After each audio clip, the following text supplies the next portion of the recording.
Bom dia, Pai do Senhor.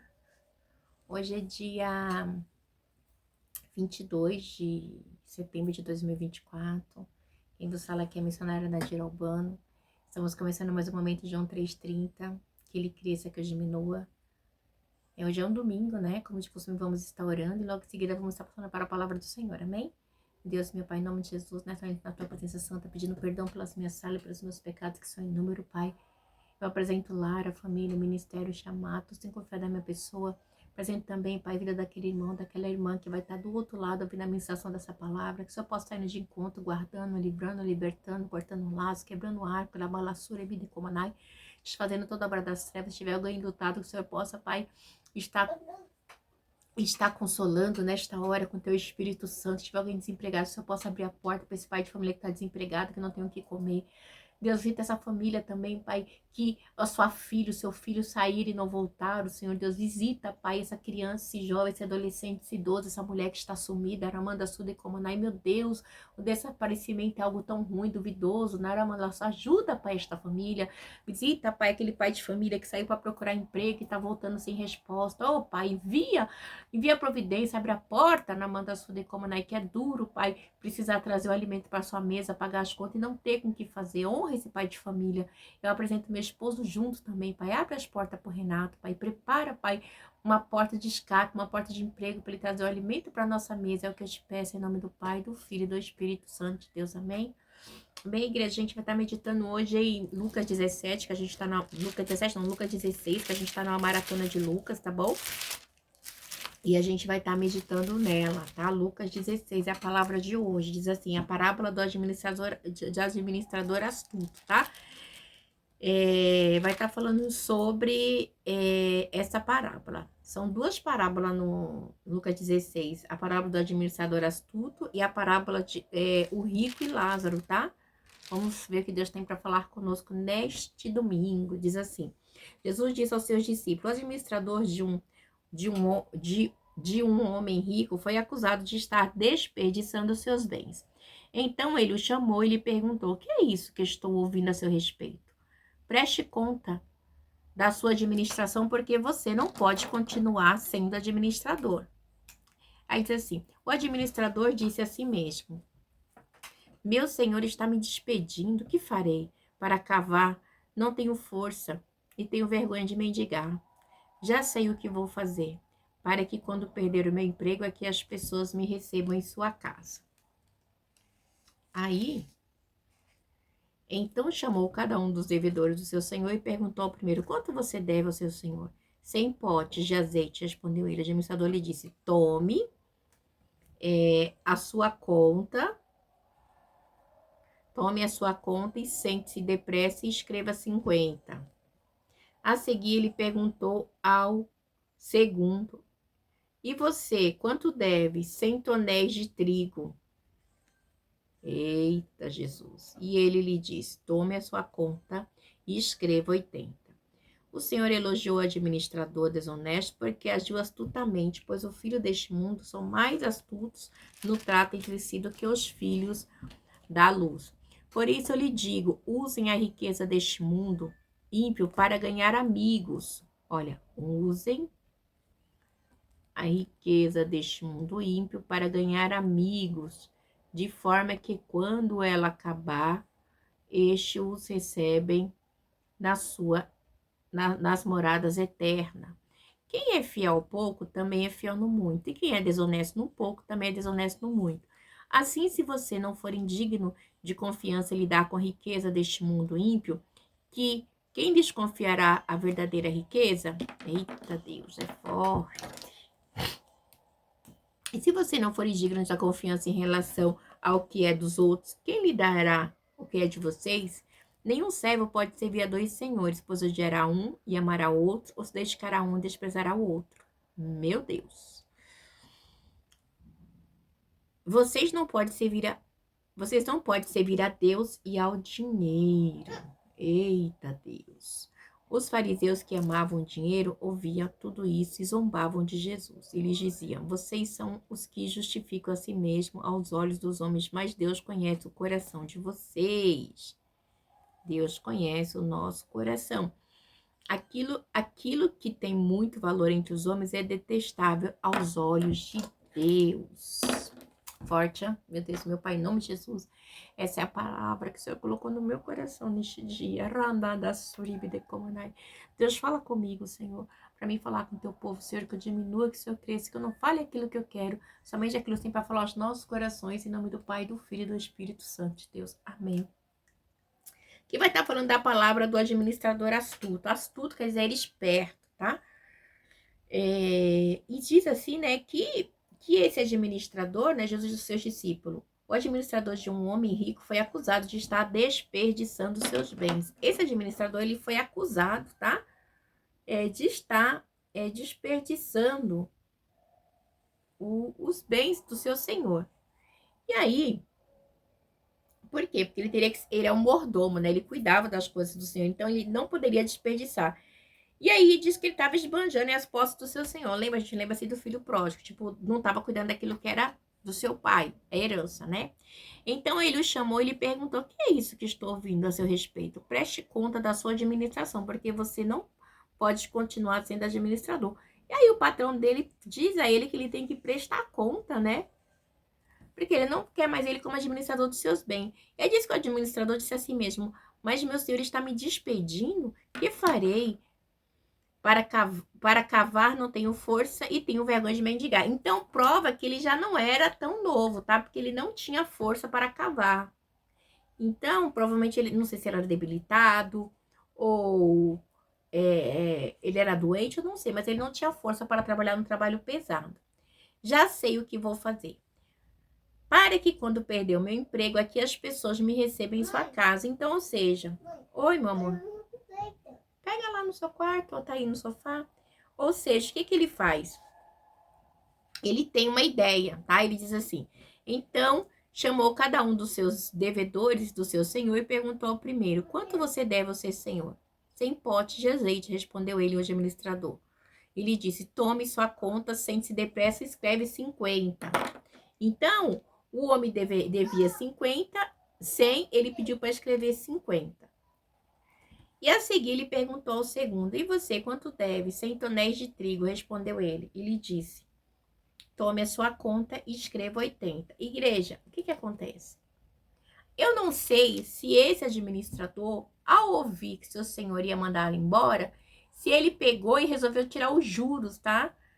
Das coisas que os juros poderia ter. Eu tô aqui conjecturando, tá? Poderia ser que o seu patrão cobrava muitos juros e ali esse administrador resolveu tirar os juros daquelas pessoas que ele teria que receber para prestar conta. Não sei, mas eu sei que aos olhos daquele a qual ele fazia, parecia-lhe bem a situação.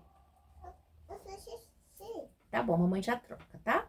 Então, ele não está dizendo em nenhum momento que ele está roubando, que ele é astuto, que ele planejou uma situação, tá? Então, provavelmente, deve ter sido os juros que era demais, porque a lei mosaica, ela proibia a cobrança de juros, tá? Entre os judeus.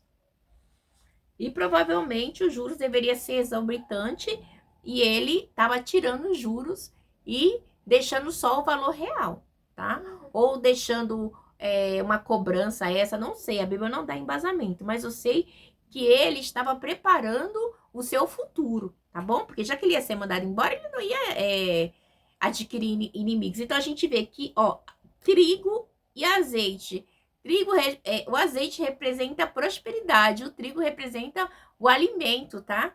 Então, o pão, né? Então ele tava tanto o trigo como o azeite, né? Na Bíblia tem um símbolo espiritual. A gente lembra do azeite da viúva, tá? E o pão que alimenta multidões. Então a gente vê que ele trabalha, né, de uma maneira astuta. E o Senhor elogiou o administrador desonesto porque agiu astutamente, pois os filhos deste mundo são mais astutos no trato entre si do que os filhos da luz. Igreja, por quê? Porque às vezes, né, assim, o Senhor elogiou o administrador desonesto porque agiu astutamente, pois os filhos deste mundo são mais astutos no trato entre si do que os filhos da luz. A maneira que ele agiu, né, mostra que às vezes a gente tem que ser prudente também, astuto. Oi? A mamãe tá fazendo a live. Às vezes, os filhos da luz do Senhor aqui são pessoas que não vigiam. Sabe, igreja, a gente vê tanto crente que não gosta de pagar, crente desonesto. Vem cá, filho. Crente mentiroso, né? Só um minutinho. Então, a gente vê que dentro da igreja tem pessoas que eu não sei, sabe? Não sabe, não é agradável, a pessoa áspera, tá? A gente pode pegar a astúcia desse homem aqui como um exemplo pra gente ser pessoas que, que tentam ser amigável, tá bom? É de uma maneira diferente? É, tá? Então, porque a gente não pode usar a riqueza desse mundo como os ímpios, tá? O ímpio usa de qualquer maneira, tá? Mas esse homem aqui, ele estava mostrando uma diferença, ele estava tirando juros. Então, vamos continuar aqui para a gente entender. Aí no 9 diz assim, por isso eu lhe digo, usem a riqueza deste mundo ímpio para ganhar amigos, de forma que quando ela acabar, estes os recebam nas moradas. Então, assim, Deus está deixando bem claro que o dinheiro não é algo eterno, tá? Então, assim, essa morada, a gente pode até conjecturar para a morada celeste, tá bom? Então, assim, a gente tem que trabalhar, tá? O mundo espiritual sempre.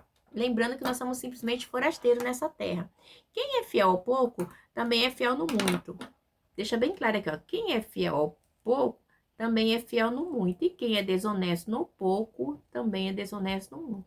Igreja, tem pessoas que são desonestas mesmo, porque é da pessoa mesmo, tá? Então, a gente tem que ser fiel no muito. A gente tem que ter sempre uma fidelidade, tá? É aquilo que a pessoa lhe confiar para fazer, que você seja honesto. Que você venha ter caráter de uma pessoa de Deus, uma pessoa de bem. A gente tem que ter, tá bom? E é fundamental. A gente vê que esse administrador, o seu chefe ficou sabendo que ele estava se desperdiçando. Mas automaticamente, depois ele simplesmente ele pega e ele vê que ele errou com o chefe, ele tenta consertar com os outros, com os credores, tirando-lhe os juros, tá? Então a gente vê que é algo assim que quando a gente tem que tentar ser melhor. Já que você errou, então com ele eu não tenho chance, mas eu vou tentar consertar com os demais. Então, assim a gente, né, diz assim, quem é fiel no pouco também é fiel no muito, e quem é desonesto no pouco também é desonesto. Então, a gente tem que ser honesto em todo o tempo, seja pouco, seja muito, tá? O que é seu, o que não é seu, não é seu. Assim, se vocês não forem dignos de confiança em lidar com as riquezas deste mundo ímpio, quem lhe confiará a verdadeira riqueza? Então, Deus, ele tem muito para mim e para você, né? Mas se a gente não for fiel no pouco, como é que ele vai dar mais para mim e para você, né? Igreja, às vezes a gente vê que Deus abençoa o irmãozinho já fica na soberba, se acha, já sai pisando no outro. Gente, pelo amor de Deus, Deus, ele não quer isso da gente, tá? Ele quer que a gente venha ter um caráter, aquele mesmo caráter sempre, aquela posição de homem e mulher de Deus, tá bom? Não é porque eu tenho muito ou pouco, sempre a gente tem que ter a nossa posição como servos. Diz assim no 12, e se vocês não forem dignos de confiança em relação ao que dá o que é dos outros, quem lhe dará o que é de vocês? Se Deus lhe confia o ministério, cuida, tá? Porque não é seu, é de Deus. Ele diz aqui no 13, nenhum servo pode servir a dois senhores, pois odiará a um e amará o outro, ou se dedicará a um e desprezará o outro. Você não pode servir a dois senhores. Ou você serve a Deus, ou você serve a mamon, ao dinheiro. Então, a gente vê que nestes dias, né? Às vezes Deus confia o ministério a certa liderança que elas têm amor a mamon, entendeu? Então, e elas acabam desprezando Deus como? Não ajudando os pequenininhos, não fazendo a obra de Deus com zelo, tá? E isso acaba desprezando o que Deus lhe ofereceu, né? Não cuida dos pequenos, não cuida dos pequenininhos, né? E despreza, né? As coisas de Deus, despreza, né? As coisas de Deus. Como assim, missionária? Não fazendo obra do Senhor com zelo. Aí a resposta vem no 14. Por quê? Igreja, as coisas do Senhor é muito séria, tá? Ou você serve a Deus ou você serve a mamon. Você não pode servir a dois senhores do mesmo jeito, tá? Porque a verdadeira riqueza, minha e sua, né? As coisas de maior valor elevado, é as coisas espirituais e eternas. É o espiritual e eterno que tem mais valor na minha e na sua vida. Então, a gente não pode estar servindo a dois senhores. Ou você serve a Deus ou você serve a Mamon. Né, príncipe? Então, é bem complicado, tá? As coisas do Senhor, quando Deus coloca nas nossas mãos, principalmente da esfera espiritual, a gente tem que ter muito cuidado, porque a verdadeira riqueza não é dessa terra, tá? É as coisas de valor mais elevado nas nossas vidas, é espiritual e as eternas, tá? Porque se você se basear a sua vida somente aqui nessa terra, você é um miserável, né? Porque nós temos uma vida após isso. Tem gente que só acumula tesouro para si na terra, né? E aí diz assim, os fariseus que amavam o dinheiro, ouviu tudo isso e zombava de Jesus. Ele lhes disse, vocês são os que se justificam a si mesmos aos olhos dos homens, mas Deus conhece o coração de vocês. Aquilo que tem muito valor entre os homens é detestável aos olhos de Deus. O que tem muito valor para o homem no dia de hoje, né? Por isso que eles zombavam, né? A posição, o dinheiro, o status, tá? Tem gente, igreja, que baseia a vida dela naquilo que ela tem, tá? Eu tenho conhecimento, eu tenho isso, eu tenho aquilo. Não, você tem que ter a presença de Deus na sua vida, que é o mais importante, tá? O que adianta o homem ganhar o mundo inteiro e perder a sua alma? E a gente tá nessa contramão. E isso acaba fazendo com que muitas pessoas acabam perdendo a sua salvação. Por causa da mentira, do engano deste mundo, que tem atropelado com ansiedades e anseios que não provém de Deus. E aí ele vem nos ensina aqui no 14, outros ensinamentos. Outros ensinamentos. A lei e os profetas profetizaram até João. Desse tempo em diante estão sendo pregadas as boas novas do reino de Deus. E todos tentam forçar a sua entrada nele. Aí Jesus ele veio falando, o que acontece? A lei e os profetas foram até João, não foi? Pronto, João pregou o arrependimento. Jesus ele chega com as boas novas. Quanta gente forçando a entrada no céu, não adianta forçar, porque o reino de Deus, ele assim, ele é tomado à força, mas no mundo espiritual, não no braço da carne. Eu vou fazer isso. Não tem barganha com as coisas de Deus. As coisas de Deus é espiritual. Por quê? Obrigada. Deixa aqui. Porque o ministério de Jesus, né, ele introduz o que é a nova aliança. Então, é algo novo, tá bom? Não é a antiga aliança, que era teus profetas. Agora é a nova aliança. É pela fé em Cristo, é no nome, é no sangue de Jesus, tá bom? Então, o Senhor diz assim no 17, é mais fácil os céus e a terra desaparecerem do que cair uma lei menor, do menor traço. Então, não vai, porque tem peso no mundo espiritual, tá? A lei do Senhor, né? E a gente sabe que depois, os 10 mandamentos se resumem a amar a Deus sobre todas as coisas, o próximo como assim. Então, há um peso, porque foi dado por Deus, não foi por homem. E quem se divorciar de sua mulher e se casar com outra mulher estará cometendo adultério. E o homem que se casar com uma mulher divorciada estará cometendo adultério. Então, o Senhor vem falar de adultério aqui, porque eles tinham uma facilidade de divorciar, tá? Porque tinha a lei de Moisés que falava que só em casos de adultério, tá bom? E aí, os fariseus, eles vêm com a sua teologia, tá? Com a sua lei, com a sua teologia, e eles mudam totalmente. Eles põem uma brecha. Gente, o homem esperava da mulher, se a mulher queimasse, acho que era chema, esqueci o nome do negócio agora, esqueci. Se ela queimasse o arroz, ele separava. Se ela fizesse qualquer coisa que desagradava, ele tinha o direito de separar, não. Então, essa aí é totalmente a dureza do coração dele. Então, por quê? Porque a lei, ela foi dada por causa da dureza do coração do homem, né? No tocante do divórcio. Então, inclui uma única exceção como permissão para o divórcio, que é a infidelidade conjugal. É somente esse que tá lá em Mateus 19, não tem outro. Só o adultério, tá? Agora, só o adultério, a gente vê que eles, não, é igual no dia de hoje, eu não quero mais, a mulher tá nova, vou trocar por 2 de 20. Meu marido tá velho, vou trocar por 2 de 15, 2 de 25. Pelo amor de Deus, gente, casamento é um só, tá?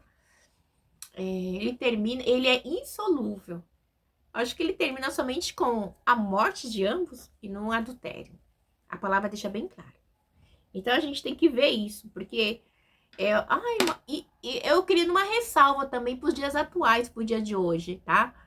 Eu creio que quando você tá num relacionamento abusivo também, eu creio que Deus permite. Porque você tá num relacionamento onde o homem te bate, onde o homem abusa dos seus filhos, onde o homem abusa de você, te submete a, a degradação moral, sabe? Te humilha com coisas assim para denegrir a sua imagem. Não, então este homem ele não é digno de você, tá?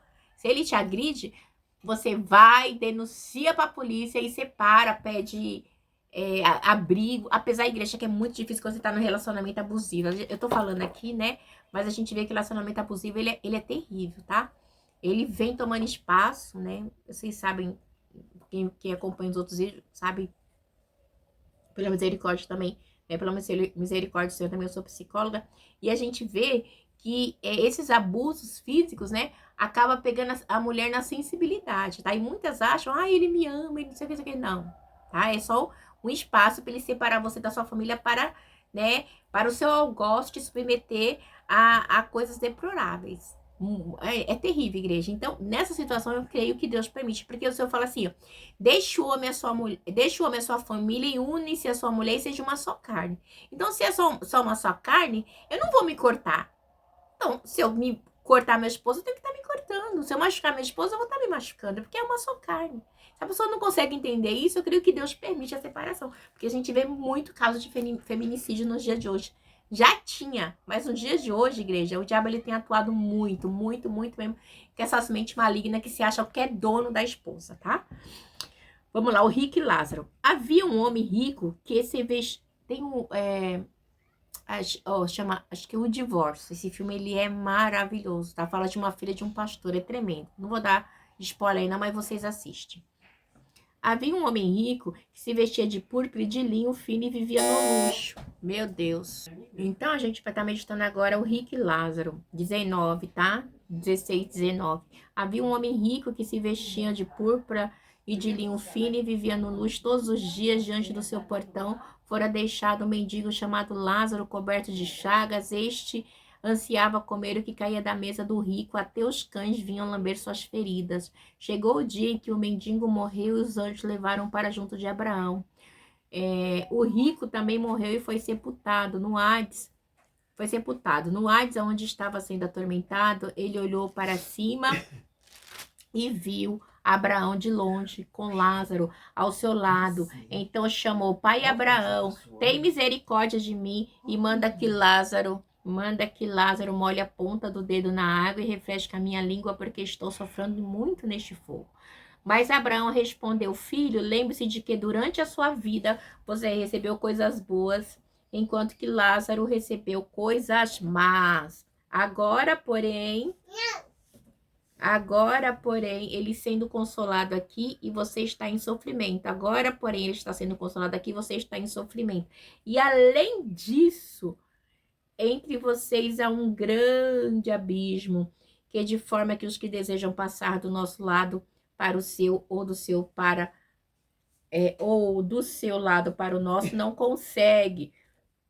E ele respondeu: Então eu te suplico, pai, manda Lázaro ir à casa de meu pai, pois tenho 5 irmãos. Deixa que ele os avise, a fim de que eles não venham também para este lugar de tormento. Abraão respondeu: Eles têm Moisés e os profetas, que o ouçam. Não, pai, Abraão disse ele, mas alguém dentre os mortos fosse até ele, se arrependeriam. Abraão diz no 31. Abraão respondeu: Se não houve a Moisés e os profetas, tampouco deixarão convencer, ainda que ressuscite alguém dentre os mortos. Então, é muito forte essa passagem, tá? Essa passagem mostra, me chama muita atenção, porque essa passagem do rico Lázaro sempre mostra a consciência, tá, de quem está morto. E também mostra que a sua vida não está atrelada aos seus bens materiais, porque o rico, diz aqui, um homem rico que se vestia de púrpura de linho fino e vivia no luxo todos os dias. Ele tinha uma vida luxuosa, ele se vestia bem, ele comia bem, ele tinha uma vida assim, arregalada assim, de tudo. Enquanto o pobre do Lázaro não tinha nada, tá? Lázaro não tinha nem onde morar. Lázaro não tinha nem o que comer. Lázaro comia das migalhas da mesa dele. Os cães lambiam as chagas de Lázaro, porque Lázaro, provavelmente, ele era leproso. tá? Lázaro era um homem sujo, provavelmente fedia por ser mendigo e ainda leproso, doente, cheio de chagas, tá? E detalhe, chega um dia que ambos morrem. Por quê? Porque a morte é para todos, tá bom? A morte não vai vir só pro rico, a morte não vai vir só pro branco, a morte não vai vir só pro preto, não, tá?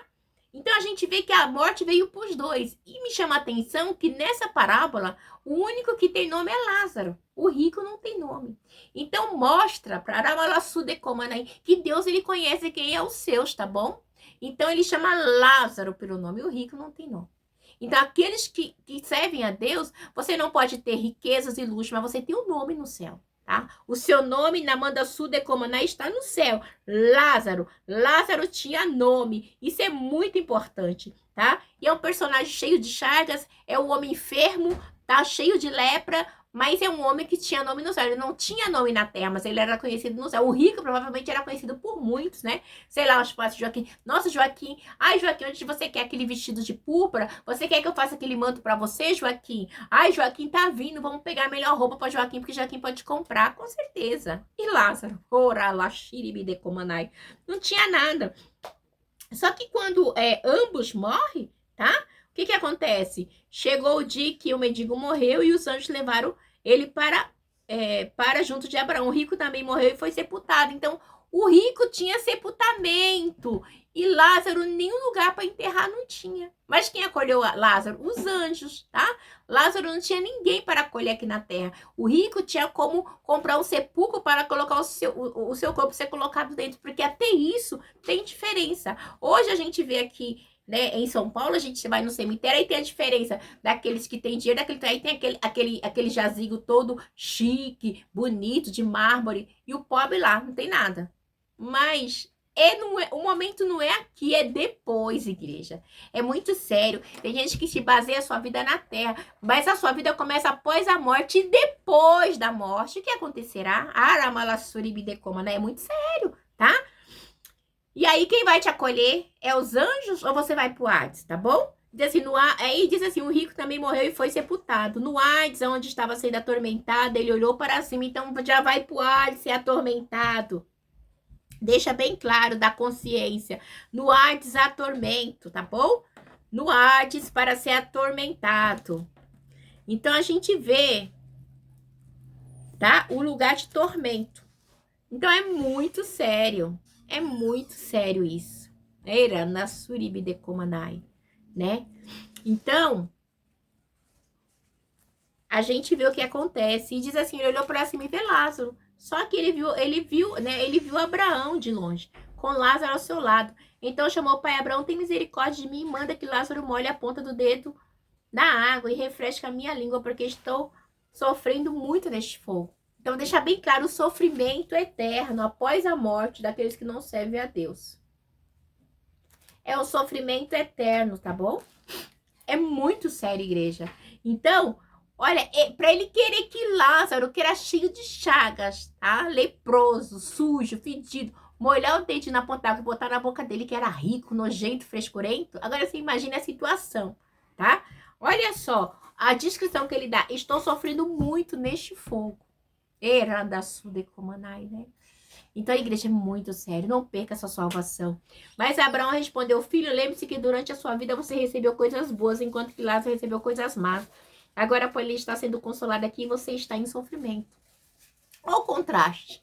Tem gente, isso aqui, o contraste, tá? Porque aqui ele poderia ter vivido 100 anos, mas depois da morte ele vai viver uma eternidade nesse tormento eterno, tá? Então é muito sério. E além disso, entre vocês há um grande abismo, de forma que o que deseja passar do nosso lado para o seu, ou do seu para o lado, para o nosso, não consegue. Não consegue, não tem como. Há um abismo. Deus, ele é perfeito. Aquilo que você plantar hoje, nesta vida, é o que você vai colher após a sua morte, tá? Ah, eu quero viver a minha vida, eu quero ser feliz. Que seja, meu amigo.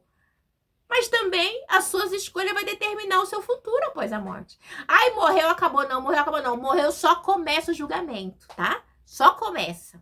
Porque o inferno, ele não foi inaugurado ainda. Vai ser inaugurado por Satanás e seus demônios. Aí depois, aqueles que não aceitaram Jesus também vai pro inferno. Aí pronto. Se esse fogo aqui era pra agir no inferno, eita, que além do fogo, Satanás cutucando, perturbando dia e noite, Satanás e seus demônios.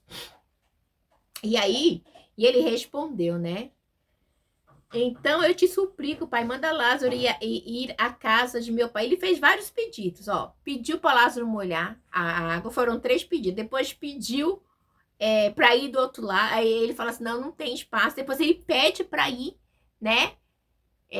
Avisar os irmãos dele, né? E respondeu: então eu te suplico, suplica, humilhação. Não adianta se humilhar depois do morto, tá? Não adianta se humilhar depois da morte, não adianta. Não adianta se humilhar depois de morto, não adianta. Por que não adianta se humilhar depois de morto, né? Não resolve nada, tá bom? Vou até marcar aqui. 17. Então, ai meu Deus. Então, tchau, vai com Deus. Ele suplicou, então, eu te suplico, manda Lázaro e a casa do meu pai, pois tenho 5 irmãos, deixa que ele os avise, a fim de que eles não venham também para este lugar de tormento. Lugar de tormento. Olha o que ele ouve. Abraão respondeu, eles têm Moisés e os profetas que o ouçam. Não, pai Abraão, disse ele, mas se alguém dentre os mortos fosse até eles se arrependeriam. Então, gente, o arrependimento tem que ser hoje, em vida, não tem como, tá? Então, mortos não voltam, mortos não louvam a Deus. Abraão respondeu, se não ouve a Moisés e aos profetas, tampouco deixarão convencer, ainda que ressuscite alguém dentre os mortos. Então, filha, a gente tem que crer, tem que viver hoje, tem que pedir perdão hoje para Deus, tem que se arrepender hoje, hoje, hoje. Se houver arrependimento, haverá salvação. Deus abençoe vocês, tenham uma semana abençoada, em nome do Pai, do Filho e do Espírito Santo de Deus, que essa palavra possa falar melhor aos vossos corações.